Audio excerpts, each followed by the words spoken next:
My fiancée called off our wedding a month prior, saying she couldn't settle. I canceled the venue, sold the ring, and took a solo honeymoon. I returned to find her fling had dumped her, and she was having a mental breakdown. Hey viewers, before we move on to the video, please make sure to subscribe to the channel and hit the like button if you want to see more stories like this. Thanks. I used to think I was one of the lucky ones. Met the right woman young, built a life together, made plans that actually seemed to stick. Lena and I had been together since college. 8 years of growing up together, moving from ramen dinners in a studio apartment to choosing china patterns for our wedding registry. We were supposed to get married in a month. Everything was set. The venue, the guest list, the honeymoon in Italy. My parents had paid the deposit on the catering. Her mom was already talking about flower arrangements. From the outside, it looked perfect. But from the inside, something had changed. I couldn't tell when exactly. Maybe it was after her promotion, or maybe after that bachelorette trip her friends insisted on. Either way, the laughter that used to come so easily from her started feeling forced. At first, I thought it was stress. Weddings make people tense, right? I kept telling myself she'd snap out of it once the big day got closer. Instead, she got quieter. Shorter texts. Late nights at work. Fewer I love yous. And more of those vague, heavy comments that don't sound like much until you realize they're exits disguised as introspection. One night, about a month before the wedding, we went out to dinner, the kind of place where we used to celebrate milestones. She spent most of it scrolling through her phone. When I asked if everything was okay, she sighed and said, almost to herself, I just feel trapped. Like everyone expects me to be this version of myself that I'm not sure I even like. I tried to lighten the mood.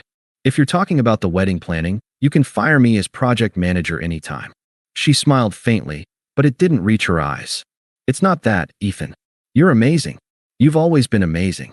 I just feel like I'm settling. And that scares me. That word, settling, hit harder than I wanted it to. It hung between us like smoke. I didn't argue, didn't beg her to take it back. I just asked, what exactly are you settling for? She looked down at her water glass, twisting the condensation ring with her thumb. I don't know. Maybe for comfort. Maybe for safety. Maybe I need to know what else is out there before I say forever.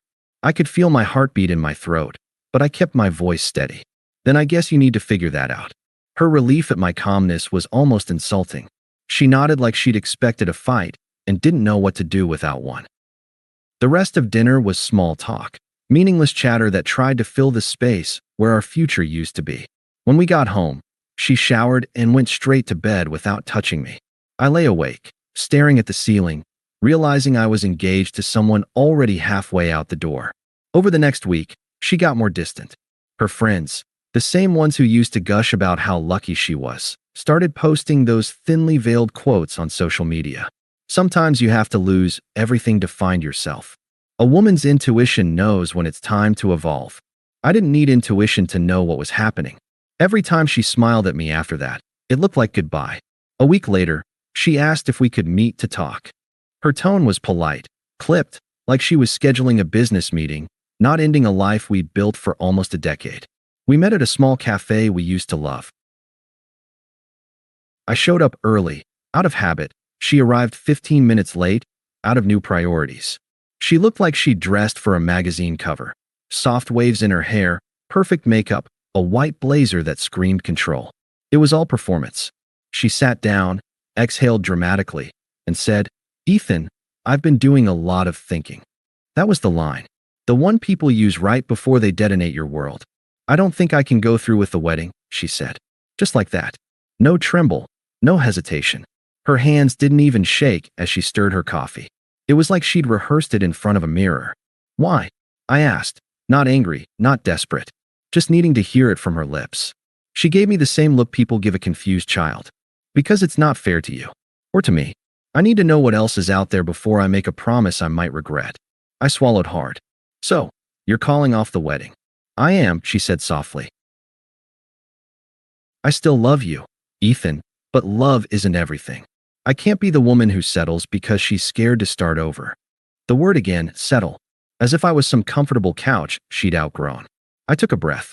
You're not scared to start over, I said finally. You're excited to. There's a difference. That caught her off guard. Her expression faltered.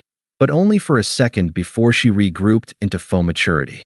"This isn't about anyone else," she said quickly. "I just need space to find myself." A lie, and both of us knew it. I nodded slowly. "Then I won't stand in your way." She blinked. "That's it. You're just okay with this." "I'm not okay with it," I said, "but I'm not going to beg you to stay." She leaned back, exhaling like she'd passed some kind of moral test. "I didn't want this to get ugly." "You don't need to worry about that," I said. "You already made it ugly enough." For a brief second, her composure cracked. Her mouth twitched like she might cry, but pride won. "I'm sorry if you're hurt," she said, tone flat, rehearsed. I stood up. "You're not sorry. You're relieved. Enjoy your freedom." She didn't follow me when I walked out, but I felt her eyes on my back the whole way to the door. Later that night, I found out through a mutual friend that she'd already been spending time with a coworker, Ryan. The same guy she used to say was like a brother. They'd been texting for months, apparently. I didn't even confront her. What was the point? She'd already rewritten the story in her head to make herself the victim of her own choices. Instead, I started making calls. Venue, canceled. Caterer, canceled. Photographer, canceled. I didn't just delete her from my future. I deleted the version of me who'd built that future for her. When I called the jeweler about returning the engagement ring, he asked, cold feet. I said no. She wanted to fly barefoot. He chuckled awkwardly, not sure what to say, and I realized I didn't care who understood. By the end of the week, every trace of the wedding was gone. The invitations, the deposits, the whiteboard calendar with our day written in red marker. I wiped it clean. She never asked if I'd canceled anything. She was too busy posting pictures of sunsets with captions like, "New beginnings feel like breathing again." Good for her. I hoped she enjoyed the view while it lasted. When I woke up the next morning, my first thought wasn't about her. It was about silence. The kind that hangs in the air when all the noise finally dies. For months, my life had revolved around her wedding Pinterest boards, dress fittings, venue negotiations, and her endless lists of must-haves. It felt strange not to have my day dictated by her agenda. So, I decided to start reclaiming things. One by one. The first call I made was to the venue. The manager sounded almost sympathetic when I told him we were canceling. "Do you want to reschedule for another date?" he asked gently. "No," I said. "Cancel it entirely." She called it off. They refunded a portion of the deposit. I didn't even care about the money. I just wanted it gone. The second call was to the jeweler. The man hesitated when I explained that I wanted to sell back the engagement ring. "It's a stunning piece," he said. "Not to me anymore," I replied. By noon, both were handled. By evening, I was staring at my laptop, scrolling through vacation packages. Something spontaneous, somewhere I'd never planned to go. Thailand caught my eye. It was supposed to be our honeymoon destination, but she said she wanted something more adventurous when we were planning. Well, I figured this was my chance to have an adventure alone. So, I booked the ticket. I left 2 days later with a backpack and no itinerary. I didn't even tell anyone at first, not even my parents. I just texted my best friend, taking the honeymoon. Solo. Don't worry about me. The flight felt surreal, like I was watching someone else's life from the outside. But when I landed in Phuket and stepped into the heavy, humid air, something shifted. It was the first breath that didn't taste like regret. I swam. I hiked. I ate street food that set my mouth on fire. I talked to strangers, laughed with locals, and for the first time in a long time, I wasn't thinking about how every moment would look on social media or whether she'd approve. One night, I sat on the beach with a beer and thought about everything that had happened. About how easily she threw away years of commitment because she couldn't settle. I realized something. She wasn't running towards something better. She was running from herself. From the idea of stability, of contentment, of real effort. And I wasn't going to chase her anymore. By the end of that trip, I wasn't healing. I wasn't discovering myself. Those sound like cliches people post with sunset photos. I was simply existing, finally, without her shadow. When I boarded the return flight home, I didn't expect anything dramatic waiting for me. I just felt done, peacefully done. But what was waiting for me back home wasn't peace. It was chaos, hers, not mine. The flight home was calm, too calm. I scrolled through old photos on my phone, deleting them one by one. Every sunset selfie, every dinner pose, Every fake smile where I thought we were building something real. By the time the plane touched down, my camera roll looked like it belonged to a stranger. I expected nothing when I got home. Just the same apartment, the same quiet, and maybe a few awkward texts from mutual friends still pretending to check in. What I didn't expect was to open my phone to a flood of unread messages. From her. They started polite. "Hey, can we talk?" Then slipped into desperate. "Please, I just need to explain." I ignored them all. Whatever she needed to explain was none of my business anymore. But then one message caught my attention. It wasn't from her. It was from her best friend, Leah. "You probably don't care, but you should know she's not doing great. That guy she left you for? He dumped her.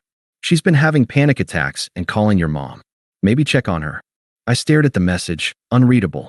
For months, I had replayed that breakup speech, her voice trembling not with guilt but with excitement, like she was announcing a promotion. "I just can't settle. I need to feel alive again," she'd said. Apparently, that feeling didn't last long. Out of morbid curiosity, I checked her social media. She'd gone private, but her profile picture told me enough. Gone was the confident, glowing version of her with the beach tan and champagne glass. The new photo was dim, grainy, like someone trying to smile through exhaustion. Then I saw it. The guy. Her fling. He'd deleted every photo with her. Every trace. His page was full of new adventures, solo ones. He'd moved on faster than she thought I would. It was poetic, really. She left me because she couldn't settle, but it turned out he couldn't either. That night, I unpacked my bag, opened a beer, and turned off my phone. No closure, no conversation, no emotional cleanup. I was done being her safe place to land when her freedom didn't feel so freeing. A few days later, Leah texted again. "She's asking about you nonstop. Says she made a mistake. She's not herself." That line stuck with me. Not herself. She'd always been herself. Impulsive, restless, selfish. But now, for the first time, she had to face it without an audience to validate her choices. And apparently, that was breaking her. I didn't respond. I didn't need to. Some lessons can't be learned through explanations or apologies. Some people have to collapse under the weight of their own decisions before they understand what they destroyed. While she was unraveling, I started putting things together, literally. I got back into work, took up photography again, reconnected with old friends she'd pushed away because she didn't vibe with their energy. Life started expanding where she had once shrunk it. The universe has a funny sense of timing. I didn't need revenge. Watching her crumble under the freedom she demanded was enough. But I didn't know yet.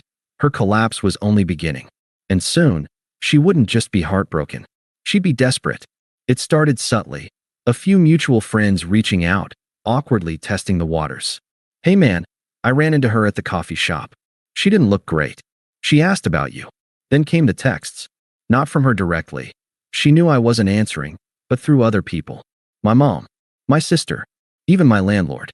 Apparently, she'd shown up at my old apartment, crying on the doorstep, claiming she just wanted to talk. My landlord said she looked destroyed. Puffy eyes, messy hair, wearing one of my old hoodies. I hadn't seen her like that since, ever, actually. She was always obsessed with control, her appearance, her tone, her social image. The idea that she'd let all that go? It was almost unbelievable. Then came the message that confirmed everything. My mom called one evening. "She's been calling the house phone," she said carefully. "She told me she made a mistake. That she thought she wanted excitement, but realized she wanted stability. You." I didn't say anything. Just listened. "She's not well," my mom added. "Apparently, the guy she left you for moved on fast. Told her she was too clingy. She's been having panic attacks, can't sleep, says she lost her job." I leaned back in my chair, staring at the ceiling. It was surreal. The same woman who'd told me she refused to live a predictable life now couldn't handle the fallout of her own unpredictability. "Don't get involved," I told my mom quietly. She made her choice. But it didn't stop there. A few nights later, I came home from work and saw her sitting in her car outside my new apartment. Engine off, headlights dim, just there. She didn't get out when she saw me.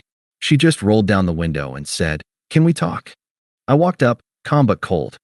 "There's nothing left to talk about," I said. She looked wrecked. Not the dramatic, mascara-running kind, the hollow, sleepless kind. "I messed up," she whispered. He didn't care about me. I thought I wanted freedom, but I just wanted to feel something different. I, I can't eat. I can't. I cut her off. That's not my problem anymore. She flinched like I'd hit her. I know. I know. I just thought maybe. No, I said flatly. You thought wrong. There was no anger left in me. Just clarity. She wanted comfort, not reconciliation. She wanted to rewrite the ending so she didn't look like the villain. But I wasn't interested in her redemption arc. I turned and walked away while she was still crying in the car. She didn't follow me this time. That night, I realized something. Her breakdown wasn't just heartbreak. It was the collapse of her identity. She'd built her self-worth on being desired, and now, neither of us desired her. And for once, I didn't feel sorry. I just felt free. It had been nearly a year since that night. I'd moved into a bigger apartment, started a new job, got back into running. I even started dating someone, Emma, a woman who didn't treat love like a competition or a career step. She laughed easily, listened more than she spoke, and never made me feel like I had to earn her affection. Life had grown quiet, in the best way. Then one Saturday afternoon, I ran into her. It was at a friend's engagement party, one of those mutual circles we hadn't both attended since the breakup. I hadn't even known she'd be there until I heard that voice, the same one that once said, "I can't settle." Now it was softer, strained, almost timid. "Hey, you look good." I turned. She was standing near the bar, holding a half-empty glass of white wine. She looked nothing like the woman who had once lectured me about not living fully. Her spark was gone. Her confidence, that air of superiority, had cracked. Even her posture seemed uncertain, as if she expected rejection before it came. I nodded politely. "Thanks. You too." It was a lie, but a harmless one. She gave a small, forced laugh. "You probably hate me." "I don't," I said. "You don't matter enough for that." She blinked, startled. "That's cold." "No," I said calmly. "It's just done." There was a silence that stretched between us, awkward, heavy. Then she said what I knew was coming. I was stupid. I thought I was making the right choice. I thought I'd find something more exciting, you know? But it was all fake. He just wanted attention. He didn't care. Nobody has, since. I let her words hang there. She wanted me to fill the silence, to give her some reassurance that she wasn't the villain she knew she was. But I wasn't playing therapist anymore. Finally, she asked the question. "Are you seeing someone?" "Yes," I said simply. "She's amazing." She looked down, biting her lip. "I'm happy for you," she said, though her voice cracked on the word happy. "I believe you," I said, turning to go. "Take care of yourself." "Wait," she called after me. "Do you ever think about us?" I stopped but didn't turn around. "No," I said quietly. "Not anymore." And I walked away. As I joined Emma on the other side of the room, she smiled and handed me a drink. She didn't ask who that woman was. She didn't need to. The difference between them was obvious. Out of the corner of my eye, I saw my ex watching us. Not angrily, not even sadly, just realizing she'd thrown away something real for the illusion of something better. And now, she wasn't the free spirit she claimed to be. She was just lost. Later that night, Emma and I walked home hand in hand. The air was cool, the city quiet. For the first time in a long time, I felt completely at peace. No anger, no regret, just the quiet satisfaction of knowing I didn't need to win. I'd already won by walking away. Thanks for watching. Make sure to subscribe to the channel and hit the like button. What do you think about this story? Share it in the comments.